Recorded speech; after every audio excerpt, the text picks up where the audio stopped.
You know, I've been a big advocate for the success of the DCU, as I believe it has the opportunity to undo years worth of slop and misconceptions the general audience has about its characters, thanks to the failure of the DCEU and the incompetence of Warner Brothers executives. I want every single project to be a banger. I mean, why wouldn't that be the mentality of someone who's a fan of any IP? Despite whatever false rhetoric some people like to spread, the DCU is objectively off to a good start when it comes to theatrical releases from a business perspective. Superman received strong reviews across multiple sites, resonating with critics and audiences alike. It was the most rewatched movie on Letterboxd in 2025, becoming the fastest movie on that site to join the 2 million watched club, beating the record previously set by Barbie by reaching that milestone in just 45 days. It's estimated to have made over $100 million in profits. A sequel is on the way with production set to begin in just a few months. Seems like things are looking up for the Big Blue Boy Scouts future. Now for the Batman side of things, there's been a lot of speculation about how DC Studios intends to utilize the character outside of what we already know. The Brave and the Bold was announced to be the proper introduction to the DCU's Batman 3 years ago, alongside 9 other projects that were included in the Chapter 1 Gods and Monsters announcement slate. When it came to the creative team,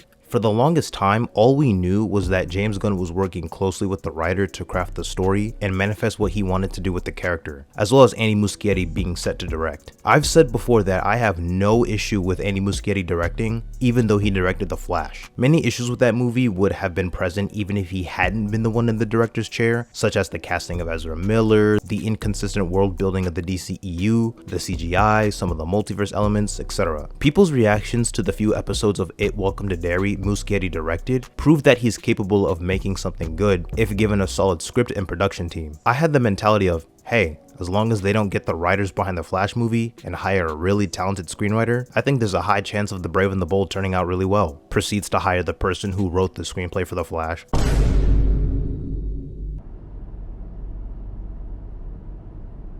Nigga, what? I was honestly a bit surprised to hear that Christina Hodson would be penning the script, as it was first reported by The Hollywood Reporter back in 2023 that she was a candidate, but later shifted to writing the script for a new Fast and Furious movie. I guess since that movie hasn't had any significant updates, she now has the opportunity to work on The Brave and the Bold. In hindsight, I don't mind the idea of Christina Hodson crafting the screenplay for a DCU project. It was bound to happen at some point, considering that she, along with other writers like Tom King, Jeremy Slater, and Crystal Henry, is part of the writing team helping build the DCU. I'm not gonna sit here and say that she's an incompetent writer who's incapable of writing decent material. I think a new project would help in showcasing that she can write a solid screenplay. I just don't think The Brave and the Bold is the avenue to do it in. I feel like this is kind of a risky decision. It'd be one thing if this were for a lesser known character set to get their own TV show or movie, but dog, this is Batman we're talking about. A movie that's supposed to cement and introduce audiences to one of the biggest players in the universe. I feel like from an executive's perspective, it would be more logical to hire talent with stronger credentials and a more established reputation for writing well-regarded material. James Gunn himself has gone on about the complexities of making a Batman movie that not only has to be great, but also stand apart while staying true to the character, given how many past depictions there have been. So wouldn't it be a smart business tactic to hire a more experienced screenwriter that has a proven track record, especially since the Batman Part 2 is going to be releasing probably a year or two beforehand? They don't have to be of the exact same level of quality as long as both movies are good, but you don't want to be completely mogged by the Reeves-verse either. Imagine if James Gunn had gotten someone like Drew Goddard to write the script. He's another writer who's part of the writer's room Gunn put together for the DCU. This is the guy who created the Netflix Daredevil show and was an executive producer. He wrote the first 2 episodes of the first season. Maybe Drew Goddard didn't want to do it, maybe there was a scheduling conflict. He could have been working on another DCU project, or perhaps he was never approached to begin with. According to her IMDb, Christina Hodson has only written a handful of film screenplays, with Birds of Prey and The Flash being the only 2 comic book films she's written that have been released. She also wrote the scripts for the Batman Beyond movie that would have starred Michael Keaton before it was scrapped, as well as the cancelled Batgirl movie starring Leslie Grace as Barbara Gordon. Margot Robbie began work on the Birds of Prey movie with Hodson and pitched the idea to Warner Brothers all the way back in the summer of 2015, before Batman vs Superman and Suicide Squad released in theaters. They knew from the beginning that they wanted to tell a story about Harley Quinn without the Joker, and Margot Robbie wanted an ensemble film featuring the Birds of Prey. According to Hodson, she did a lot of research into the Birds of Prey from the comics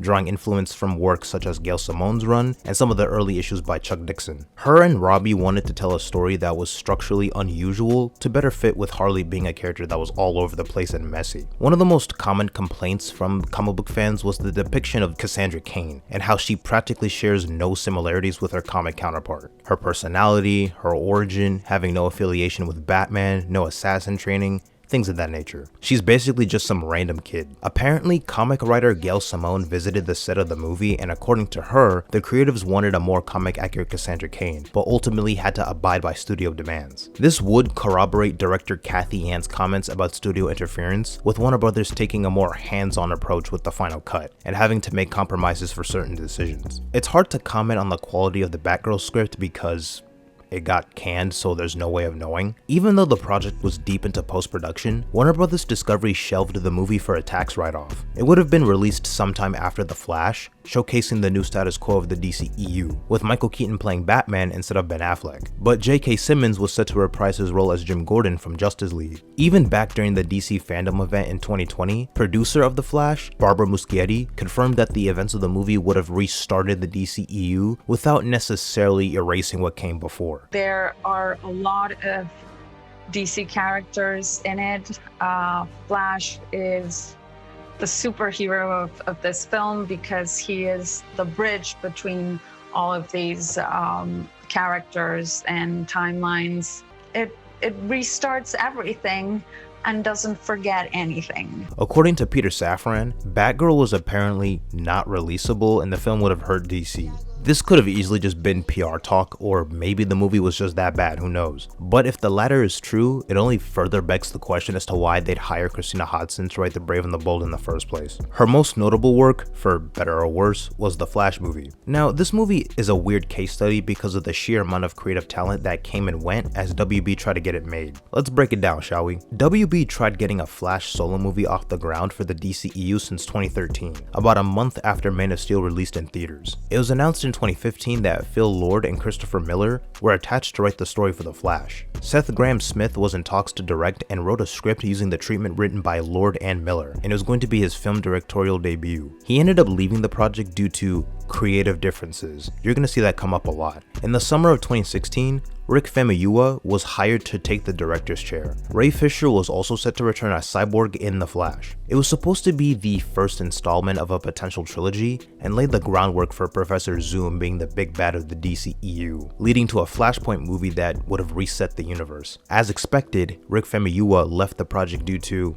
you guessed it, creative differences. In 2017, WB hired Joe B. Harold to do a complete page one rewrite of the movie. It seemed like now they pivoted to telling a more Flashpoint inspired story, with Barry Allen going back in time to save his mother, and Batman being an important part of the story. John Francis Daley and Jonathan Goldstein were hired to be the new writers and directors of the movie in 2018. At the same time, however, Ezra Miller himself was working on a new version of the script with comic writer Grant Morrison, as Daley and Goldstein were going for a more lighthearted approach, while Ezra Miller wanted a darker take on the story. Not only did WB reject Ezra Miller's script, Daley and Goldstein left the project due to creative differences? No way. I have no knowledge of any of this. This is so bizarre. By this point, the studio wanted The Flash to now incorporate multiverse elements and other characters. It wasn't until the summer of 2019 where the studio finally landed on Andy Muschietti directing, with Christina Hodson writing a new screenplay. Even though Hodson was writing the screenplay, John Francis Daley, Jonathan Goldstein, and Joe B. Harold received story credit. Basically, the whole point of even acknowledging any of this is to point out how this movie was cooked regardless of who was behind the scenes. I know for a fact I haven't even mentioned all of the writers who have worked on The Flash at some point. According to the Writers Guild of America, the movie had 45 writers involved with the script at various stages throughout the development process. 45. When you have this many writers and directors coming and going, things are bound to turn out disastrous. So maybe you could argue that The Flash isn't the best demonstration of Christina Hodson's writing ability due to the various studio demands, the different versions of the story they had to work with, the continuity mess of the DCEU, etc. Plus, it's probably a lot easier to avoid plot holes and inconsistencies when you don't have to deal with such grand concepts like time travel, the multiverse, the Speed Force, Kryptonians, all that other stuff. On the bright side, it's been stated that DC Studios studios is taking a more measured approach to developing the script. They're really taking their time and not rushing into things, because nobody wants to make a bad Batman film. They'd be clowned into oblivion and would never hear the end of it. And they want enough breathing room between the Batman Part 2 and The Brave and the Bold. James Gunn is more directly involved when compared to the other DCU projects he isn't writing or directing. Batman Brave and the Bold is one of those things. You know, we're working with a writer now, it's going really well, but I had a very specific idea about how it should go, and so I'm just very involved in the process of that film. No, what of course. matters is like the character, the story,